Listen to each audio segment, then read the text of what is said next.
जय माता दी guys, welcome to folks of India. आज हमारे लिए प्रिविलेज की बात है कि हमारे साथ डॉक्टर गुरुजी कुमारन स्वामी जी खुद आए हैं। आपने गाइस हमेशा एक संत को स्पिरिचुअलिटी के एस्पेक्ट में देखा होगा, फिलोसफिकल एस्पेक्ट में देखा होगा, बट आज गुरुजी के साथ हम बैठे हैं तो हम बात करेंगे टेक्नोलॉजी कैसे चेंज हो रही है, मैक्रो इकोनॉमिकल वेरिएबल्स कैसे चेंज हो रहे हैं, यूथ से रिलेटेड कुछ पॉइंट्स और सर के लाइफ एक्सपीरियंस जो शायद सभी की लाइफ में काफ़ी हेल्पफुल होंगे। तो धन्यवाद गुरुजी, आप आए। धन्यवाद इंदौर और धन्यवाद फोक ऑफ इंडिया।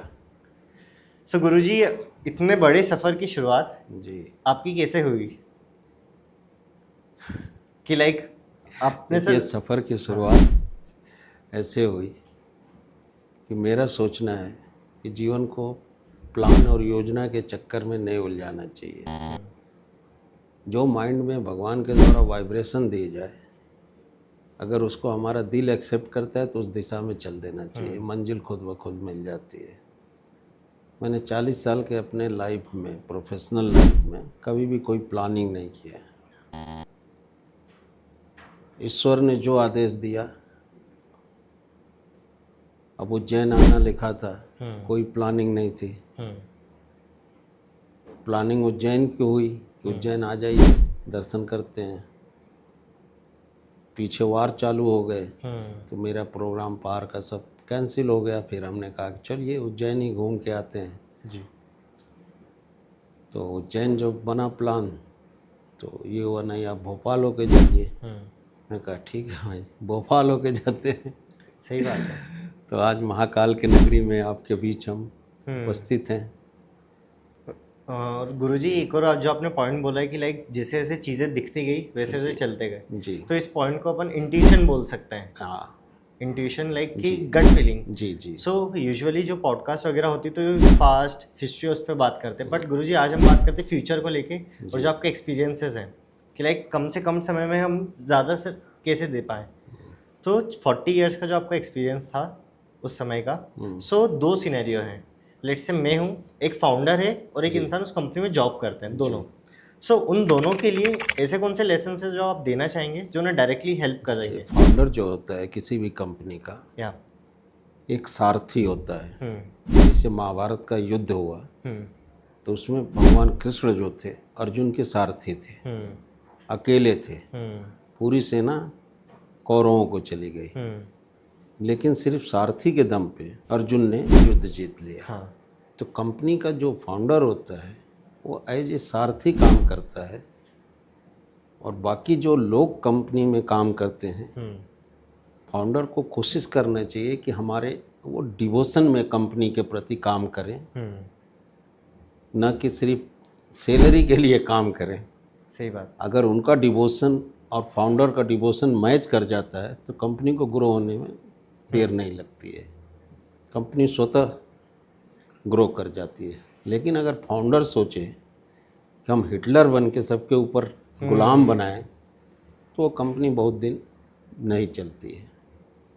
इसलिए कि हर इंसान के अंदर एक आत्मा है जिसको कि शास्त्र में हम परम पिता बोल सकते हैं या अहम ब्रह्मास्मि बोल सकते हैं, जो भी बोले तो वो सब में सेम है।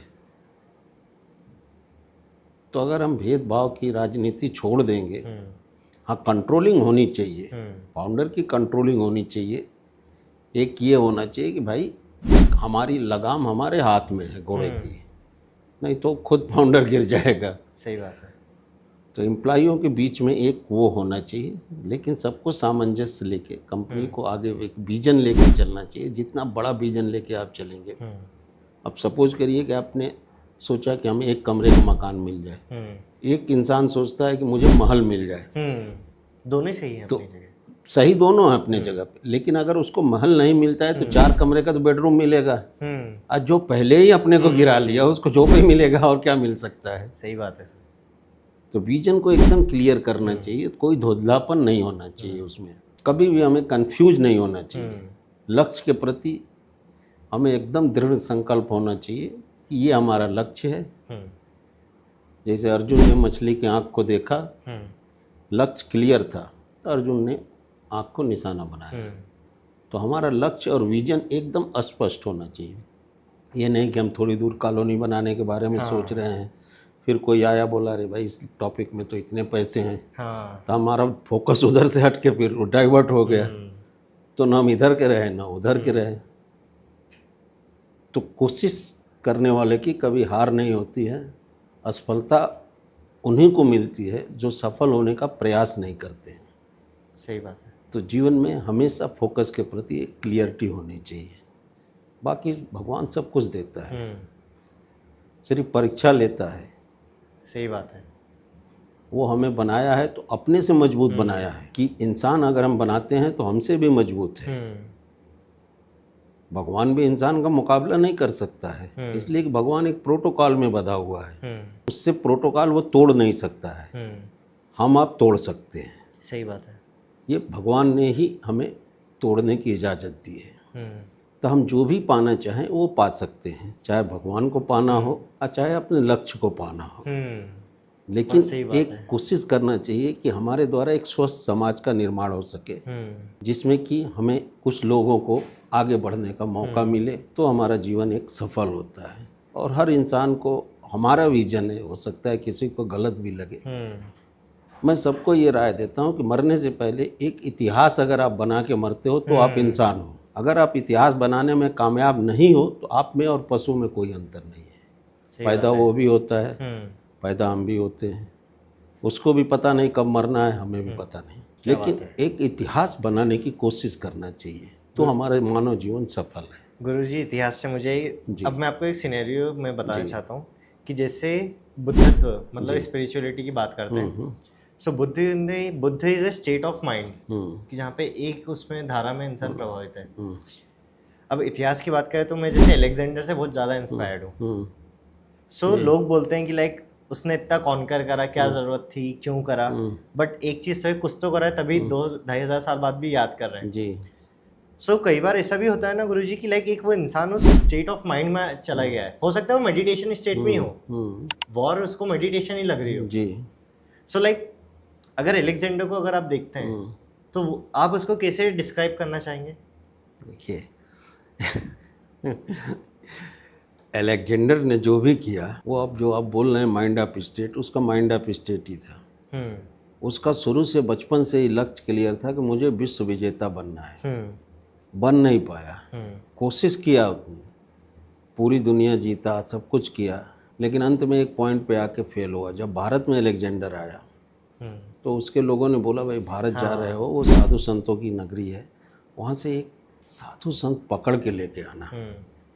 अलेक्जेंडर बोला ये कौन सी बड़ी बात है। उसने अपने सैनिकों को बोला जाओ संत को पकड़ के लाओ, हम अपने देश ले जाएंगे। मैंने अपने माँ को वचन दिया है कि मैं वापस मिलने आऊँगा, तो अब मुझे जाना चाहिए। हमने सोचा, दो गए संत के तलाश में। बड़ी मुश्किल से एक संत दिखाई दिए, उनको तलवार दिखाए, बोले चलो। हमारे राजा ने, सिकंदर ने बुलाया, सिकंदर द ग्रेट ने। बोला कौन सिकंदर द ग्रेट, और हमें क्यों बुलाया है, हम क्यों जाएं उसके पास, उसको बोलो उसको मिलना है तो मेरे पास आवे। बोले मैं तलवार से तुम्हारी गर्दन उड़ा दूंगा। बोले उड़ा दो, अगर प्रभु की इच्छा हुई तुम्हारे हाथों उड़ने का तो उड़ जाओ, लेकिन मैं जा नहीं सकता हूँ। उसको बोलो कि अगर मिलना है तो आ जाए। नदी के किनारे वो बैठे थे मस्त एकदम। सिकंदर जब सुना तो बोला चलो हम चलते हैं। पहुँचे सिकंदर उसके पास, बोले उठो। बोला क्यों? हमें तुम्हें अपने देश ले जाना है। बोला तुम कौन होते हो देश ले जाने वाले, तुम हमारे मालिक हो। बोला मैं पूरे दुनिया के मालिक हूँ। तो पूरे दुनिया से हो, क्योंकि हमारे मालिक हो इस बात का पहले जवाब दो। तुम हो कौन? मैं खुद ही नहीं तुम्हें जानता हूँ, तो मैं कैसे मानूँ कि तुम मेरे मालिक हो? सही बात है। तो उसने बोला कि नहीं ऐसा नहीं है, मैं अपने वहाँ माँ को बोल के आया हूँ वचन दे के, मैं हिंदुस्तान के एक साधु संत को लेके आऊँगा।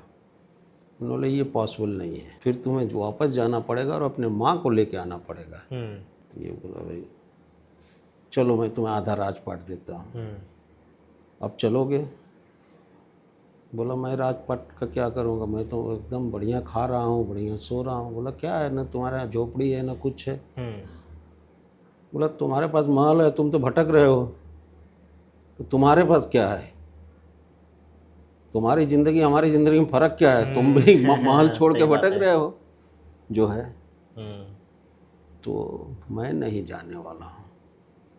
सिकंदर बोला आज तक जितना भी मैं जीता हूँ सब तुम्हें दे दूँगा। हम्म, उसने बोला फिर भी मैं नहीं जाऊँगा जो है। फिर बोला मैं बहुत थक गया हूँ। तो बोला ठीक है, एक ही कंबल है, अब आधा तुम ओढ़ लो आधा हम ओढ़ लेते हैं, सो जाते हैं, सुबह बात करेंगे। सिकंदर सो गया, गहरी नींद लगी। सुबह महाराज ने पूछा भाई, बोला भाई बहुत शांति मिली, पहली बार मैं गहरी नींद सोया। आप सही कह रहे हो, आपको कोई नहीं ले जा सकता है। मैं हार सही मानता बात हूँ है। और वापस जाता हूँ आपसे। जो खुशी और शांति आपके पास है उसके तो मैं कल्पना भी नहीं कर सकता। सही बात है। मैं तो पूरे जीवन भागता रहा, फिर भी हमें शांति नहीं मिली। अंत में वापस जाते समय रास्ते में ही मर गया। और गुरुजी एक पॉइंट मुझे ये भी लगता है, जैसे आप कुछ भी स्टार्टअप वगैरह अगर जी। करते हैं या किसी गोल में है या किसी के साथ अगर कंपनी रन कर रहे हैं, सो स्ट्रेस है, एनजाइटी है, फिर उसके बाद इतनी टीम मैनेज करना, रिस्क है, फेलियर है, सब चीज़ें रहती हैं। और इन सब चीज़ों के बाद कई बार ऐसा लगता है कि लाइक मेडिटेशन करें, थोड़ा पीसफुली रहें या वो सब चीज़ें करें, सो वो पॉसिबल नहीं हो पाती। लाइक दिन भर फॉर एग्जांपल एग्रेशन में ही है, सो अब पर ये चाहते हैं कि एटलीस्ट हम भी पीसफुली अपनी लाइफ को करें, क्योंकि क्या हुआ सर, हर वो इंसान पॉइंट कभी नहीं, मतलब दोनों को बैलेंस कैसे करेंगे। देखिए, एक शास्त्र में लिखा हुआ है कंट्रोल ऑफ माइंड। हम्म, अगर आपने अपने माइंड को कंट्रोल कर लिया हम्म, तो सारी समस्याएं अपने आप कंट्रोल है।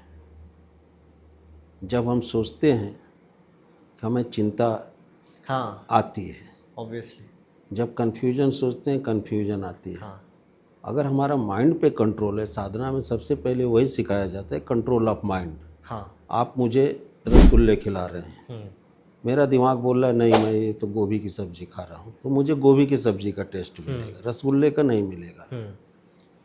वैसे ही जब हम सोचना चालू करते हैं कि हम इतना परेशानी है, ये है, और कर कुछ नहीं करते हैं, सोच रहे हैं, हाँ सिर्फ सोच रहे हैं, ये नहीं है कि हम उसको दूर कर सकते हैं। हाँ, तो ज़रूरत क्या ऐसी चीज़ सोचने से, मस्त रहो, ज़िंदगी तो दोबारा नहीं मिलने वाली है। हाँ, एक एक क्षण आपको जीना चाहिए।